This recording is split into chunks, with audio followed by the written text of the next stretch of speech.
नमस्कार दोस्तों, स्वागत है आपका हमारे हॉरर पॉडकास्ट शो में। एक बार फिर हम आपके सामने एक और रोचक कहानी लेके आए हैं और उम्मीद करते हैं यह कहानी आपको बहुत ही पसंद आने वाली है। तो कहानी शुरुआत करते हैं। कहानी की शुरुआत एक कालीपुर गांव से होती है, जो अपनी रहस्यमयी कहानियों के लिए बहुत ही प्रसिद्ध होता है। लोग कहते थे कि वहाँ वशीकरण की शक्ति से भरी हुई एक पुरानी किताब छिपी है, जो किसी के भी दिल को जीतने की ताकत रखती है। लेकिन इस किताब का उपयोग करने वाले को अपनी एक खौफनाक सजा भी भुगतनी पड़ती है। गांव के बाहर एक पुरानी हवेली थी, जिसे सबने भूतिया मान लिया था।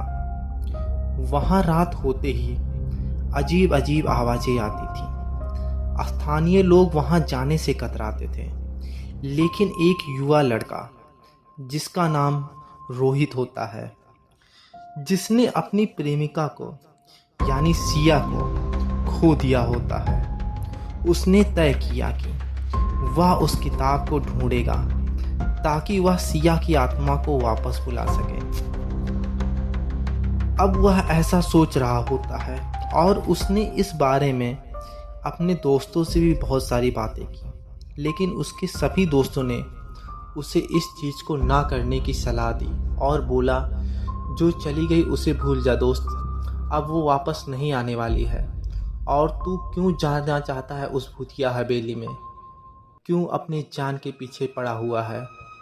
लेकिन रोहित इन सब की बातों को नहीं मानता है, क्योंकि वह सिया से बहुत प्यार करता था। इसलिए वह उसे वापस पाने के लिए किसी भी हद तक जाने के लिए तैयार था। और एक रात की बात है, जब उसने अपने कदम हवेली की ओर बढ़ा देते हैं। उसके हाथ में एक टॉर्च और दिल में साहस होता है। हवेली के दरवाजे पर पहुंचते ही उसने एक ठंडी हवा महसूस की। दरवाजे को खोलते ही उसके सामने एक भव्य लेकिन गंदा हाल था। दीवारों पर पुरानी तस्वीरें लटकी हुई थीं, जिनमें लोग अजीब से चेहरों के साथ नजर आ रहे थे। रोहित ने अपने मन में दृढ़ निश्चय किया और आगे बढ़ा। उसे एक किताब दिखाई दी, जो एक पुरानी मेज पर रखी हुई थी। किताब की कवर पर अजीब आकृतियां बनी हुई थीं। उसने उसे खोलने की हिम्मत की और पढ़ना शुरू किया। किताब में एक वशीकरण का मंत्र लिखा हुआ था। उसे समझ में आ गया था कि अगर वह इस मंत्र का सही उपयोग करता है तो वह सिया की आत्मा को बुला सकता है। लेकिन उस पर चेतावनी भी थी कि अगर मंत्र गलत पढ़ा तो अनर्थ होगा। रोहित ने सोचा, मैं किसी भी कीमत पर सिया को वापस लाना चाहता हूँ। उसने मंत्र का जाप करना शुरू किया। मंत्र का जाप करते ही कमरे में अंधेरी छाने लगा और ठंडी हवाएं चलने लगी और दीवारों पर लगे चित्रों की आंखें उसको घूरने लगती हैं। रोहित को एहसास हुआ कि कुछ गलत हो रहा है, लेकिन वह रुका नहीं। उसने मंत्र को पूरा किया। मंत्र पूरा होते ही अचानक काली धुंध कमरे में भर गई और एक आकृति प्रकट हुई। वह सिया ही थी, लेकिन उसके चेहरे पर एक डरावनी मुस्कान थी। उसने कहा, रोहित, तुमने मुझे बुलाया है, लेकिन इसके लिए तुम्हें भारी कीमत चुकानी पड़ेगी। रोहित ने कहा, मैं जानता हूँ, मैं तुम्हें वापस लाना चाहता हूँ। सिया ने हंसते हुए कहा, लेकिन तुम नहीं जानते कि वशीकरण का खेल कितना खतरनाक है। वह धीरे धीरे रोहित की ओर बढ़ी और उसकी आंखों में देखते हुए कहा, क्या तुम अपनी जान देने के लिए तैयार हो? रोहित ने एक पल सोचा, लेकिन उसका प्रेम सिया के प्रति उसे ऐसा कहने के लिए मजबूर कर रहा था और उसने हाँ भर दी। सिया ने रोहित का हाथ पकड़ा और उसकी आत्मा को खींचने लगी। अचानक रोहित को महसूस हुआ कि उसका शरीर कमज़ोर हो रहा है। उसने अपनी आंखें बंद की और तेजी से चिल्लाया। फिर वह अचानक जग गया और पाया कि वह हवेली में अकेला है। सिया गायब हो चुकी थी, लेकिन उसके चेहरे पर डरावनी हंसी अभी भी ताज़ा थी। रोहित ने देखा कि हवेली के चारों ओर अंधेरा घेरने लगा है और हवेली का माहौल बदल रहा होता है। वह वहां से भागने लगा, लेकिन उसके कदम एक अजीब सी शक्ति द्वारा रोक लिए जाते हैं। अब उसको एहसास हो जाता है कि उसकी आत्मा को हवेली के भूतों द्वारा कैद कर लिया गया था।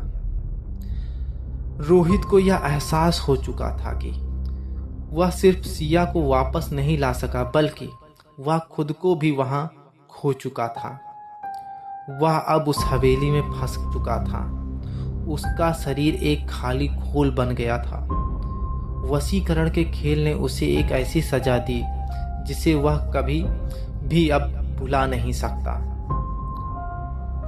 गांव के लोग अब रोहित के बारे में भूल चुके थे, लेकिन हवेली में रात होते ही उसकी आवाज़ें फिर से गूंजने लगी।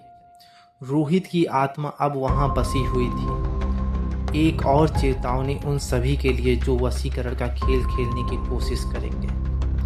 कुछ महीने बाद गांव में एक नई लड़की आई जो हवेली की कहानियों के प्रति जिज्ञासु हुई। उसने सुना था कि वशीकरण की शक्ति अभी भी हवेली में छिपी हुई है, लेकिन कोई नहीं जानता था कि रोहित की आत्मा वहां पर बंद है, कैद है। और इसी जिज्ञासा के साथ मीरा ने हवेली का दरवाज़ा खोला। अंधेरा और ठंड से चुभने लगा उसे। उसने हॉल में प्रवेश किया। उसे सामने एक पुरानी मेज पर एक किताब दिखाई देती है। उसे समझ में आ गया था कि यह वही किताब है जिसके बारे में गांव के लोग बात करते थे। उसने किताब खोली और वशीकरण का मंत्र पढ़ना शुरू किया। ठीक उसी समय हवेली में अंधेरा और गहरा हो गया। मीरा ने देखा कि दीवार पर अजीब चित्र फिर से जीवित हो गए हैं। उसकी आंखों में डर था, लेकिन दिल वशीकरण की शक्ति से भरा हुआ था। अंधेरे में लिपटी एक साया उसके सामने प्रकट होता है और वह साया रोहित का होता है। उसे महसूस होता है कि कोई उसके पीछे उपस्थित है। जब वह पीछे मुड़कर देखती है तो वह रोहित का ही साया होता है और रोहित पूछता है, तुम यहाँ क्यों आई हो? मीरा ने जवाब दिया, मैं सिर्फ वशीकरण के बारे में जानना चाहती थी। रोहित ने चेतावनी दी, इस खेल में मत पड़ो। यह सुनकर मीरा थोड़ी सकपका जाती है और कहती है, मुझे जानना है इसमें क्या होता है। मीरा रोहित की चेतावनी को नज़रअंदाज करते हुए मंत्र को पूरा करती है और कुछ ही समय में उसके सामने भी वही कहानी दोहराई जाती है जो रोहित के सामने होती है और मीरा की भी आत्मा उसी हवेली में कैद होकर रह जाती है। आज भी उन दोनों की चीखें और आवाज़ें वहाँ सुनाई देती हैं। तो ये थी कहानी एक वशीकरण की, जिसमें कुछ जिज्ञासु लोगों की वजह से वो लोग अपनी आत्मा को वहाँ कैद करवा लेते हैं। तो दोस्तों, ये कहानी आपको कैसी लगी? कहानी अच्छी लगी हो तो वीडियो में कमेंट करिएगा। फिलहाल मिलते हैं किसी नई कहानी के साथ। तब तक के लिए धन्यवाद।